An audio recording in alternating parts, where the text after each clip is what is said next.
सभापति महोदय, मैं केंद्रीय बजट के पक्ष में बोलने के लिए खड़ा हुआ हूं।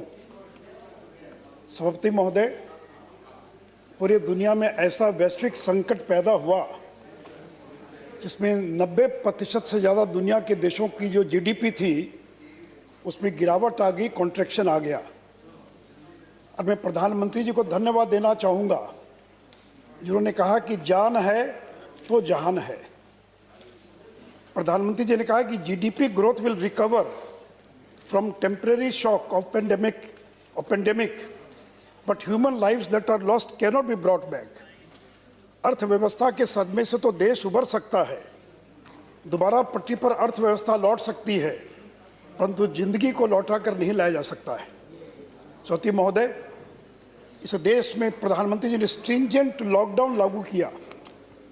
अगर हमने कड़ाई से लॉकडाउन को लागू नहीं किया होता तो जितने लोगों की मौत हुई है कोविड के कारण, उसे 1 लाख ज़्यादा लोगों की मौत हो गई होती।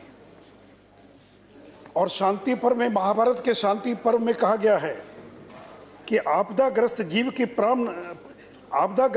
की प्राण रक्षा करना ही धर्म है।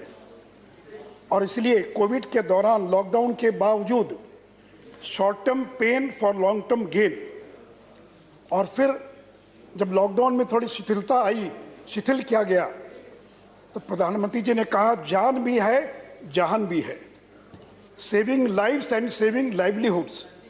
इसलिए हम लोगों ने जहाँ एक और गरीबों की चिंता की, उनके रोजगार की भी चिंता की। और सभापति महोदय, इस बजट का स्वागत अर्थ जगत ने किस प्रकार से किया है। 22 बंदूकों की सलामी के साथ इस देश के स्टॉक एक्सचेंज ने इस बजट का स्वागत किया है। और जो सेंसेक्स है, इट शो टू 51,000, जो सेंसेक्स का फिगर था 51,000 करोड़ पार कर गया। निफ्टी 15,000। और 23 साल के बाद ये पहला अवसर था कि जब वित्त मंत्री के बजट भाषण के बाद highest single day gain on a budget day, इसके पहले जब चिदम्बरम साहब का 1997 में भाषण हुआ था, उस समय सिंगल डे बजट के दिन जो सेंसेक्स था उसमें हाईएस्ट उछाल आया था। और इतना ही नहीं सभापति महोदय, इस बजट को देश के अखबारों ने, देश के अर्थ जगत के लोगों ने किन सुर्खियों में इसका स्वागत किया है। एक ने कहा बोल्ड एंड रिफॉर्मिस्ट बजट, एक ने कहा FM breaks taboos puts economy on turbo charge, FM takes on challenge with simple budget, Pant and Pujara, FM delivers a booster dose। एक ने कहा budget bets big on growth, एक ने कहा bold leap no playing to gallery. एक अखबार ने headline दिया we have spent and we have spent. सभापति महोदय, मैं पिछले 25-30 साल से केंद्रीय बजट को देखता हूँ, लेकिन ये पहला बजट था जिसकी कहीं आलोचना मुझे दिखाई नहीं पड़ी। अब विपक्ष का काम तो आलोचना करना, वो तो करेंगे ही, अच्छी बात की भी आलोचना करेंगे। और मुझे सिब्बल साहब के बजट भाषण से बड़ी निराशा आई। मुझे लगा कि बहुत तर्क के साथ सरकार की आलोचना करेंगे, लेकिन मुझे तो घोर निराशा हुई सिब्बल साहब के पूरे भाषण को सुनकर। तो सभापति महोदय, इस बजट की जिस प्रकार से देश ने स्वागत किया है, और इतना ही, अभी गरीबों की बात कर रहे थे, तो लॉकडाउन के दौरान प्रधानमंत्री जी ने 80 करोड़ गरीबों को 8 महीने तक 40 किलो अनाज और प्रत्येक परिवार को 8 किलो दाल देने का काम किया। इतना ही नहीं तो 20 करोड़ महिलाएं जिनका जनधन खाता था, उनको 1,500 रुपया प्रति महिला, मोर देन 30,950 crore were transfer to the bank accounts और 20 करोड़ महिला जनधारी खाताधारी। उसी प्रकार 7.43 करोड़ उज्ज्वला के लाभार्थी महिलाओं को 14.73 करोड़ फ्री सिलेंडर, जिसकी कीमत था 9,670 करोड़, ये महिलाओं को मुफ्त में गैस सिलेंडर दिया गया। और इतना ही नहीं तो 2.81 करोड़ विधवा, वृद्ध, दिव्यांग को सामाजिक सुरक्षा पेंशन 3 माह तक 2,814 करोड़ उनके खाते में ट्रांसफ़र किया गया। सभापति महोदय, जो लोग जनधन खाते का मजाक उड़ाते हैं, अगर जनधन खाता नहीं होता तो क्या इन गरीबों के खाते में कोरोना काल के अंदर और ये पैसा ट्रांसफ़र किया जा सकता था? सभापति महोदय, मैं अमेरिका के बारे में बताना चाहूँगा। इतना प्रगतिशील देश है, लेकिन अमेरिका के अंदर डायरेक्ट बेनिफिट ट्रांसफ़र से सभी लोगों के खाते में पैसा ट्रांसफ़र नहीं किया जा सका, और वहाँ पर 8 करोड़ लोगों का चेक प्रिंट किए गए, और प्रिंट करने के बाद ट्रंप साहब का सिग्नेचर किया गया। एक सप्ताह में 50 लाख से ज़्यादा वो चेक डिलीवर करने की स्थिति में नहीं थे। सितंबर महीना लग गया उनको केवल 8 करोड़ लोगों को और जो उनका स्टिमुलस चेक था वो पहुंचाने में। और दूसरी ओर भारत जैसा गरीब देश कि हमने और 100 करोड़ से ज़्यादा लोगों के खाते में अलग अलग प्रकार से और डायरेक्ट बेनिफिट ट्रांसफ़र के माध्यम से हमने पैसा पहुंचाने का काम किया। और सभापति महोदय, आत्मनिर्भर भारत पैकेज के तहत कुल मिलाकर और आरबीआई के ने जो कदम उठाए, 27 लाख करोड़ से ज़्यादा का आत्मनिर्भर भारत पैकेज 1, 2, 3 ये देश के द्वारा आदरणीय प्रधानमंत्री के द्वारा प्रोवाइड किया गया। It was like 5 mini budgets. और सभापति महोदय, ये लॉकडाउन अगर सफल हुआ, वो क्यों सफल हुआ? अगर 10 करोड़ गरीबों के घर में शौचालय नहीं बने होते तो आप सोचिए लॉकडाउन में लोग घरों में शौच के लिए जाते कि बाहर जाते। अगर लॉकडाउन सफल हुआ तो उसके अंदर इन शौचालयों की बहुत बड़ी भूमिका है। अगर एनडीए की सरकार ने घर घर बिजली नहीं पहुंचाई होती और शहरों में 24 घंटे बिजली नहीं होती तो लॉकडाउन के दौरान लोग जो ओटीटी पर और नेटफ्लिक्स पर जो सारे चीज़ों को, टीवी को देख रहे थे, समय काट रहे थे, वो शायद नहीं काट पाते। अगर उज्ज्वला गैस के सिलेंडर्स नहीं मिले होते तो गरीबों को अपना लकड़ी इकट्ठा करने के लिए घर के बाहर जाना होता। तो इसलिए सभापति महोदय, हमारी सरकार ने, और से मुझे आश्चर्य लगता है कि बार बार अदानी और किसकी चर्चा होती है। ये जो मुफ्त सिलेंडर मिला क्या अदानी को मिला? ये मुफ्त अगर अनाज मिला तो क्या टाटाज और बिरलाज को मिला?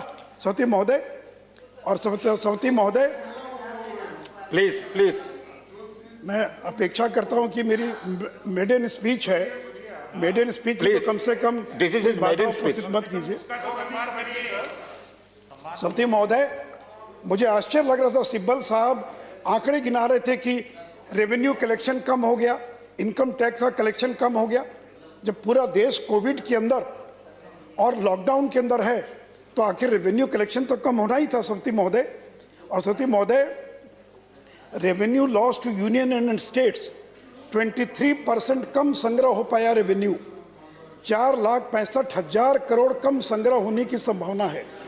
There was a less revenue will be collected under corporate tax 34.50%, income tax 28%, GST में अभी भी 11.72% का रेवेन्यू का शॉर्टफॉल है। सभापति महोदय, लोग थोड़ा बातचीत ना करें। Please don't discuss here. If you have to discuss something, go to the lobby and discuss and come back. This is a maiden speech. You know सभापति the महोदय, procedure of the house. इस corona काल में सभी लोग उम्मीद करते कि जो नया बजट आएगा उसमें कोई नया टैक्स होगा, कोई कोविड टैक्स होगा, वेल्थ टैक्स बढ़ाया जाएगा। लेकिन मैं प्रधानमंत्री जी को धन्यवाद देना चाहूँगा कि 23% से ज़्यादा रेवेन्यू कलेक्शन कम होने के बावजूद हमारी सरकार ने एक भी नया टैक्स नहीं लगाया। किसी प्रकार से आम आदमी को पर हमने कर का बोझ देने का काम नहीं किया। और जबकि पिछले ही साल हम लोगों ने इनकम टैक्स में भारी रिबेट दिया, जिसका परिणाम था कि 40,000 करोड़ का रेवेन्यू हमने फॉरगोन किया। कॉरपोरेट टैक्स में 1920 में 1,45,000 crore annual revenue foregone. Dividend distribution tax में 25,000 करोड़ का रेवेन्यू फॉरगोन था उसके बावजूद। और इसलिए हम लोगों ने और कोविड काल में इस देश की जनता पर किसी प्रकार का कर का बोझ नहीं लादा। और सभापति महोदय, हमने एक नया सेस लगाया, that was agriculture infrastructure development cess, and by levying this cess the government of India will be collecting more than 30,000 crore as a cess, and this fund will be spent for the augmentation of the mandis, of the APMCs, और agriculture के infrastructure के लिए ये 30,000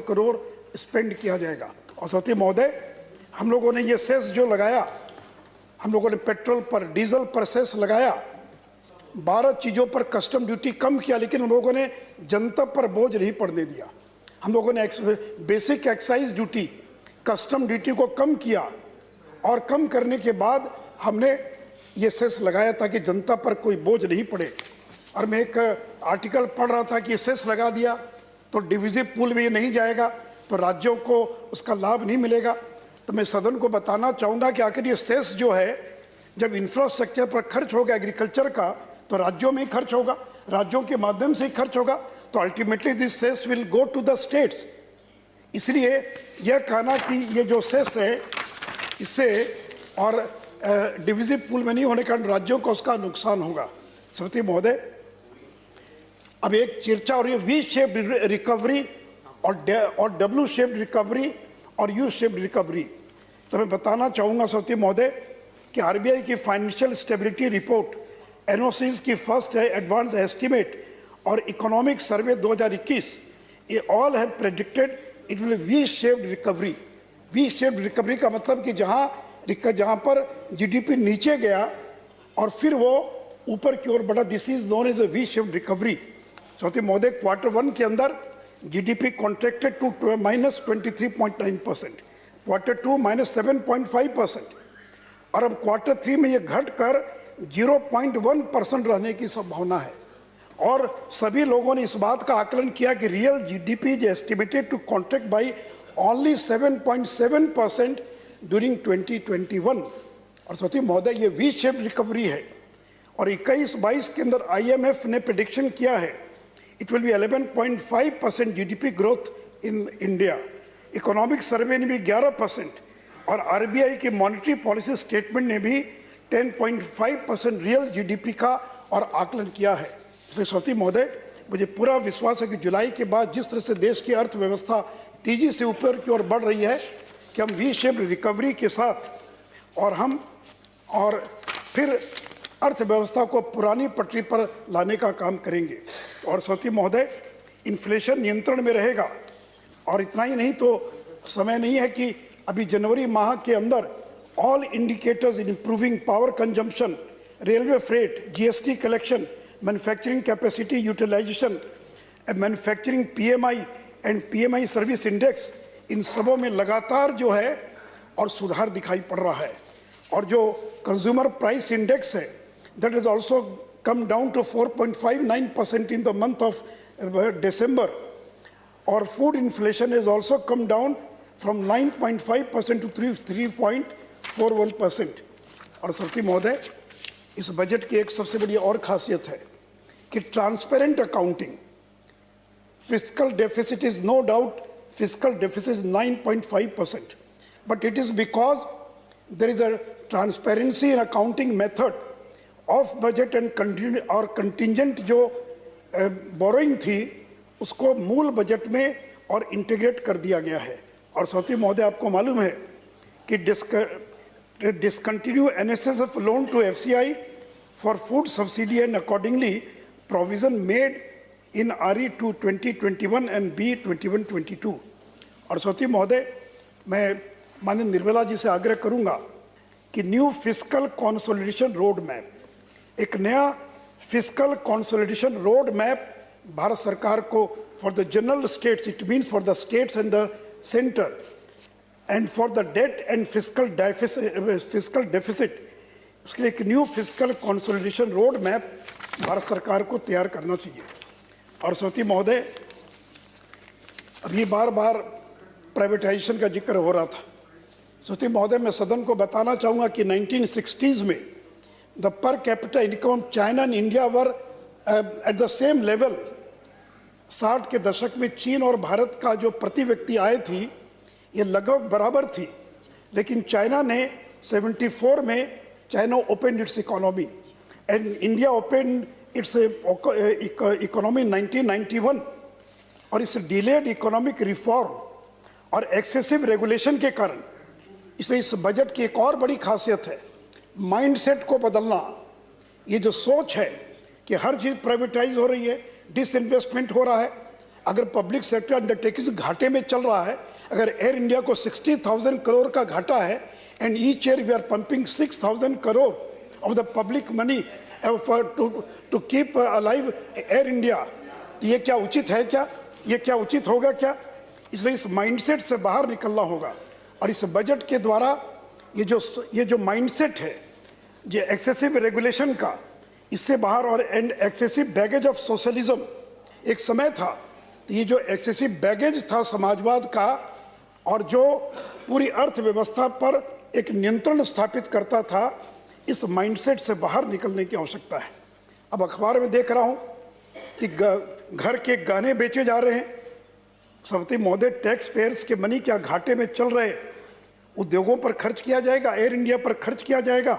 तो सभापति महोदय, एक bold reformist, और मैं नरेंद्र मोदी जी को धन्यवाद देना चाहूँगा कि 91 के बाद इस देश में किसी प्रधानमंत्री ने अगर रिफॉर्मिस्ट बजट पेश किया है तो वह भारत की सरकार ने किया है 21-22 के लिए। नए शब्द disinvestment, privatisation, asset monetisation, DFI, ARC, AMC, आगे आने वाले दिनों में इन शब्दों के बारे में काफ़ी चर्चा होगी। और सभापति महोदय, ये बजट रोजगार पैदा करने वाला बजट है। कहते हैं कि रोजगार की कहीं चर्चा ही नहीं है। अगर कैपिटल एक्सपेंडिचर होगा तो क्या लोगों को रोजगार नहीं मिलेगा?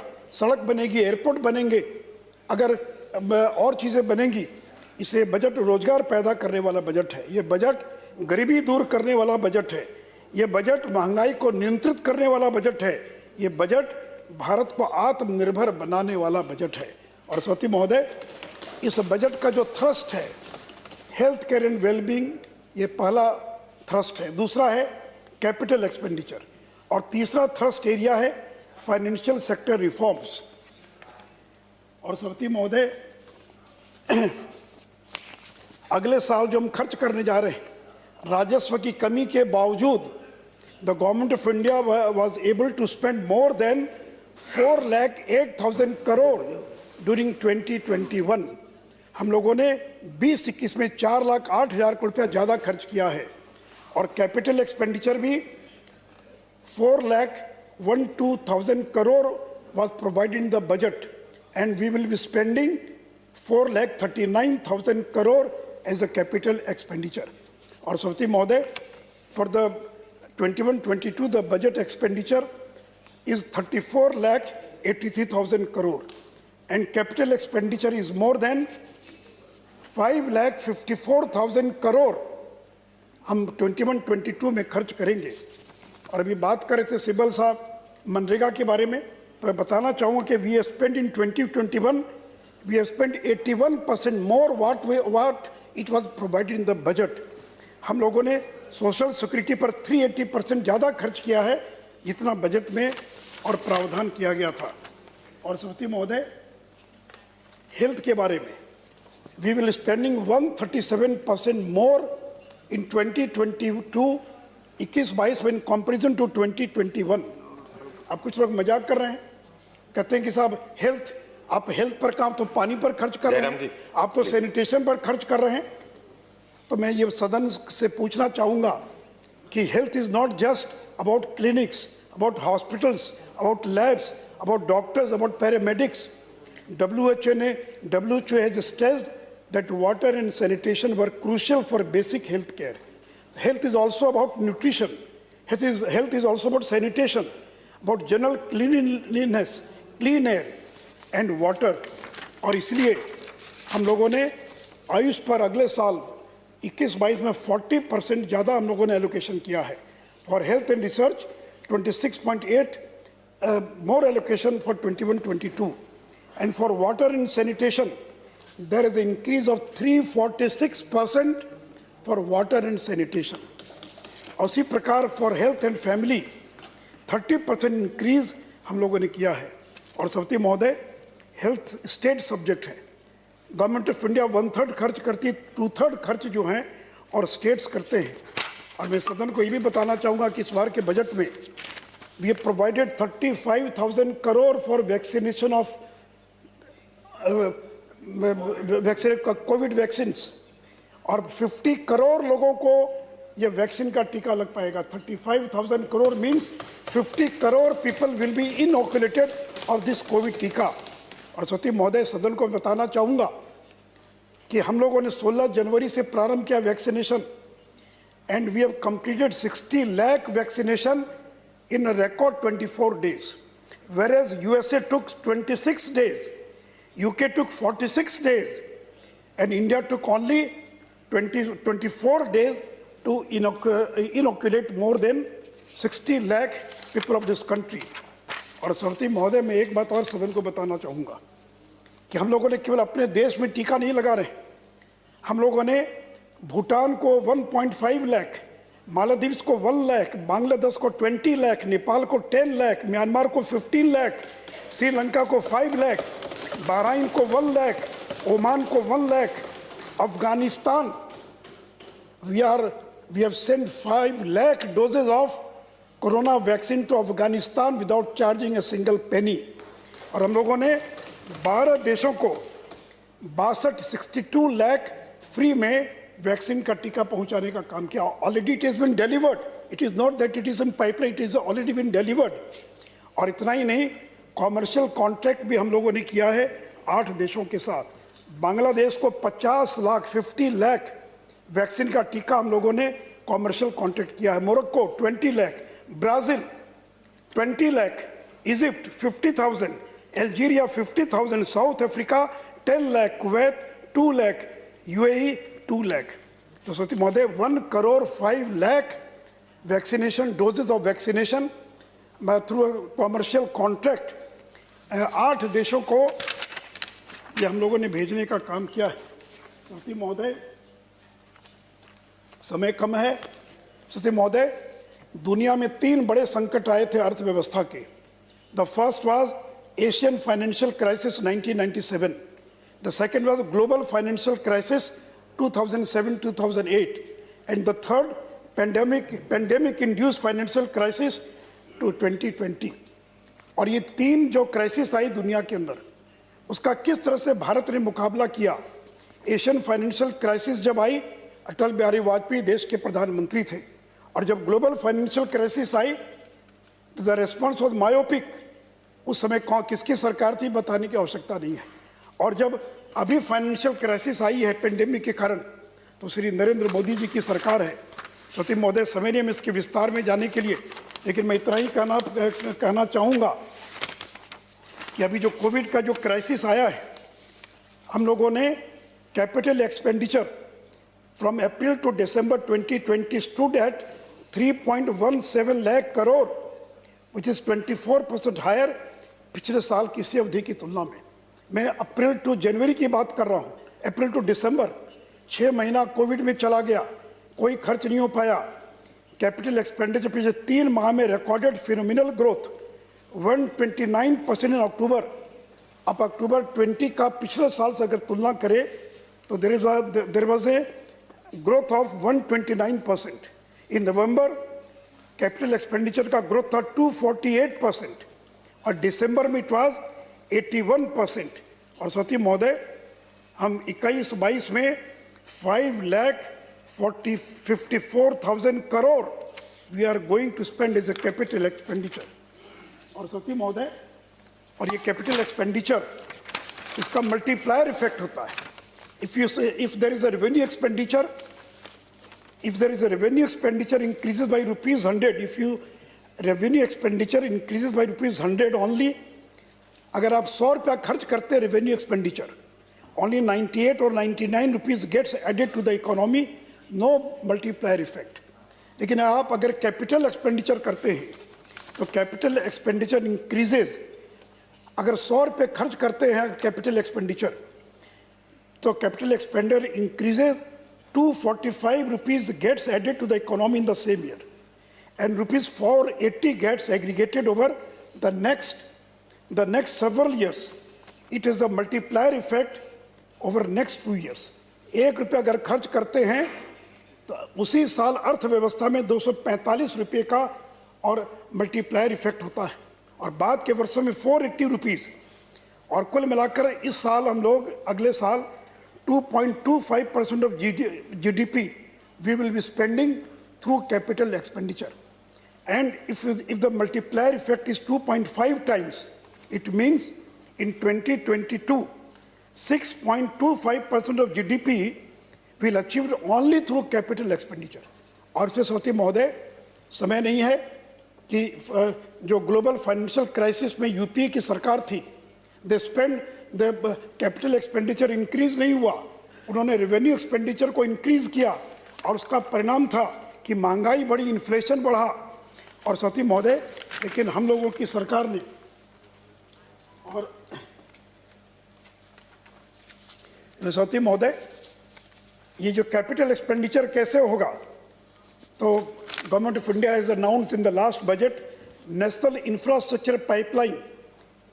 In the last budget 100 lakh crore, 100 lakh crore अगले 5 साल के अंदर। सभापति महोदय मैं फिर रिपीट करना चाहूँगा, government of India will spending 100 lakh crore in the next financial year for the development of the infrastructure, and that will be the world-class infrastructure will be developing through this national infrastructure pipeline. और इसको funding कैसे करेंगे? How this 100 lakh crore will come? Through creating institutional mechanism, monetizing the asset. और इसलिए मैं सौती महोदय जो infrastructure के लिए लॉन्ग टर्म लेंडिंग के लिए और भारत सरकार ने एफडीआई डीएफआई बनाने का ऐलान किया है। Development financial institution, the normal commercial banks they are not capable to provide long term lending to the infrastructure projects, so we require institutions like DFI. और से गवर्नमेंट ऑफ इंडिया प्रोवाइड 20,000 करोड़ to this DFI, और ये lending और इसका lending portfolio जो है ये 5 लाख करोड़ होगा अगले 3 साल के अंदर। और सौती महोदय एसेट मोनेटाइजेशन, और इसलिए national monetisation pipeline like national infrastructure pipeline, there will be national monetisation pipeline और NHAI. So NHAI operation toll roads, transmission assets of power grid, AI airports in tier 2 and tier 3 cities, warehousing assets, sports stadium, railway station, DFC, इसको monetise करके हम funds इकट्ठा करेंगे। And debt financing of infrastructure investment trust and debt financing of real estate investment trust, we will allow debt financing by foreign portfolio investors. इसके द्वारा हम करेंगे। सौती महोदय इस देश के बैंकों का क्या हाल, अभी चर्चा कर रहे थे। सौती महोदय, in the last 4 years government of India has invested 2,71,000 crore for recapitalizing the banks of private public sector banks. 2,71,000 crore has been infused in the public sector banks.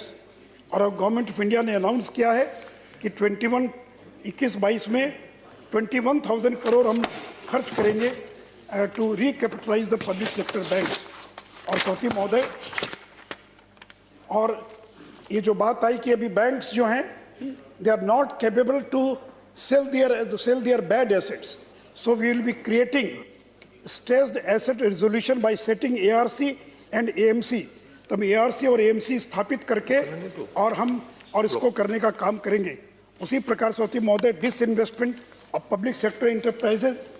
और सौती महोदय, चूंकि केवल 5 मिनट समय बचा है, तो मैं ये कहना चाहूँगा कि केंद्र की सरकार ने इस कोरोना काल में और जो स्टेट्स था उनको कितनी मदद की है।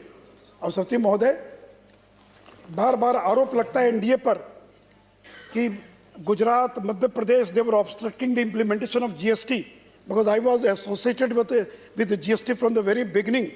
लेकिन मैं बताना चाहूँगा कि जीएसटी यूपीए की सरकार क्यों नहीं लागू कर पाई। जहाँ बैठे हुए हैं Acharya ji, they could not implement GST, they could not start GST in this country because of their arrogance. They refused to provide the compensation money to the states. जो सीएसटी के अंदर जो CST was reduce from 4% to 3% and from 3 to 2%, and government of India ने assure किया था, government of India is assured that they will compensate to the states, and when the government of India refused to compensate to the states, then states also started refusing cooperating with the union government. और मैं ये बताना चाहूँगा कि जब नरेंद्र मोदी की सरकार आई इस देश के अंदर सौती महोदय, तो हम लोगों ने जीएसटी को लागू करने के लिए हम लोगों ने 38,000 crore, that was a backlog during of the UPA regime, which was not provided by the UPA to the states. Narendra Modi government provided 38,000 crore backlog and assured 14% return. और ये भी बता दें आपको कि जो रेवेन्यू का शॉर्टफॉल था, government of India by special window has provided 1,10,000 crore and already 84,000 crore has been given to the states. सभापति महोदय, मैं इसके विस्तार में नहीं जाऊंगा। और सभापति महोदय, रेवेन्यू डेफिसिट ग्रांट इस कोरोना काल के अंदर 2021 में 14 states have been given 74,000 crore as a revenue deficit grants, and states like West Bengal, like Kerala, those states who claim the most prosperous states, they have got the maximum benefit because of their mismanagement of their economy, or because revenue deficit grant जो है। और सभापति महोदय, मैं अंत में ये जो बजट है, सभापति महोदय, 2 बजे तक का समय है ना? प्लीज। हाँ, नहीं, मैं तो। और सभापति महोदय, ये जो बजट है, ये नरेंद्र मोदी जी का बजट है, और जैसा मैंने कहा, गरीबों को समर्पित बजट है, रोजगार पैदा करने वाला बजट है, देश को विकास के रास्ते पर आगे ले जाने वाला बजट है, और अर्थव्यवस्था को फिर से पटरी पर लाने वाला बजट है। मैं नरेंद्र मोदी जी के नाम के जो अक्षर हैं, उनसे बजट को परिभाषित करना चाहूँगा। नरेंद्र मोदी के नाम में NARENDRA, Narendra, MODI, Modi. So N stands for नया Bharat, N stands for new India, A of Narendra Modi stands for Aatmanirbhar Bharat, R stands for radical reforms, E stands for electronic agri market, N stands for new financial structure, D stands for disinvestment, R stands for railway and roads, and A stands for agriculture reforms. अब मोदी का जो M है, सभापति महोदय, it is MSP assured, जो MSP को लेकर चर्चा हो रही है, तो M of Narendra Modi, M stands for MSP assured, M stands for helping the migrant workers, O stands for one person company, and D stands for downtrodden. Narendra Modi ने कहा कि सरकार गरीबों को समर्पित है, तो D stands for downtrodden, and the last alphabet I, it is for inclusive development, it is for infrastructure, it is for immunization. सभापति महोदय, मुझे पूरा विश्वास है कि इस विपरीत परिस्थिति के अंदर एक मिनट चुप हो जाए। It is going to be 2 o'clock now. You have to take the sense of the house to extend it. Sir, there is a general consensus that since we have to discuss the budget in detail and many of the members are desiring to speak, we may extend it up to 3 o'clock. Is there a chance of the house to extend it up to 2 o'clock? This is a consensus. This is a consensus, so you need not question.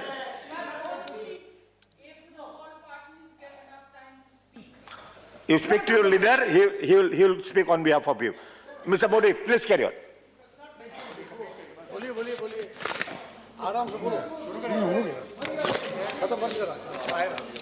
Please. आप बोलिए। सभापति महोदय, Modi ji please conclude now. सभापति महोदय, मुझे 30 minute का समय दिया गया था, 30 मिनट मेरा पूरा हो गया है। इससे मैंने कहा कि कोरोना काल में सभापति महोदय जिस प्रकार की परिस्थितियां थी और कोऑपरेटिव फेडरलिज्म का नमूना मैंने देखा as a deputy chief minister of Bihar. मैं पिछले 15 साल से हूं बिहार के अंदर सभापति महोदय, and I have seen many of the prime ministers, but it was for the first time the Prime Minister was interacting with all the Chief Ministers for 4 hours, for 5 hours, and it was not only once. मैंने देखा 6 बार तो मैं माननीय मुख्यमंत्री नीतीश जी के साथ था मौजूद, और 6 बार मैंने देखा कि मुख्य प्रधानमंत्री 4-4 घंटे 5-5 घंटे राज्यों के साथ बैठकर और कोरोना का किस मुकाबला करना चाहिए इसकी स्ट्रेटेजी बना रहे थे। This is cooperative federalism. और मैं जानना चाहता हूँ इसके पहले जो प्रधानमंत्री हुए थे उन्होंने कितनी बार राज्यों के साथ इस प्रकार से और कोई चर्चा की होगी और कोई बातचीत की होगी।